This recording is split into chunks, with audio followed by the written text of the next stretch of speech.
प्रकृत स्वामी हूँ सी जी स्त्री मर्यादा रक्षा करे, स्त्री को इज्जत करे, स्त्री इज्जत को निज इज्जत बोली भावे। असुविधा पड़े बाप है पाखरे छिड़ा हुए और विपद पड़े भाई है कांधरे कांध मिसई दिए। ना कि कथा कथार निजे स्वामी पणिया खाली जाहिर कर ना कि स्वामी हबार। थरे राधा श्रीकृष्ण को पचारे कहले मु जदि तुम प्रेम को स्वीकार कर न था तमें कौन मो उपरे जादू की दैविक विद्या प्रयोग कर।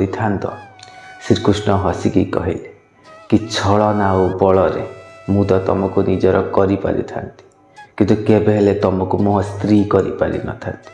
हाँ सतरे सांग माने छलना और बल आम क्या भी निजर कर केबे ता मन तले आम प्रेमर जगह तो कर।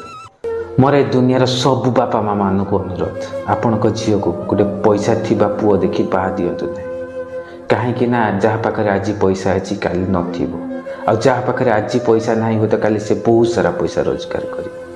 आपण गोटे सुंदर पुओ देखिकी आपण झील को बाहा दिंतु देखिए आपण झील बहुत खुशी रहा मु ग्यारंटी दूची। मोर किसी झील पिला मानक पाई केमिति जानिबो जे गोटे पुओ तुमको सतरे भल पाउछि। जो पुओ तुमको सब बेले पाखरे पाइबा पई चाहुथिबो किंतु हेले किछि पाइबार आशा रखि नथिबो फिजिकली। विवाह पूर्व गोटे पुओ तुम ओठ उपरे नजर न जाइकि मथा को चुमी दउथिबो प्यार से ता जीवन छोट छोट कथा को तुम आगे शेयर करुथिबो। आ जो पुओ तुम ता जीवन को खोला बहीटे करके तुम आगे थोई देइथिबो। भल पाइबा पूर्व हो कि भल पाइबा परे ता बापा माँ भाई भौणी सांग साथी मामू माई समिति तुम विषय कहीदे कि सी तुमको बहुत भल पाए। ना कि छोट छोट कथार तुम उपरे रागी जाऊथिबो ना कि छोट छोट कथार तुमको इमोशनल ब्लैकमेल कर पुओ जमा भी दरकार नुह तुम कहार हाथ धरवाटा बड़ कथा नुह सांग माने से हाथ रे हाथ मिसई सारा जीवन चलवाटा ही बड़ कथा।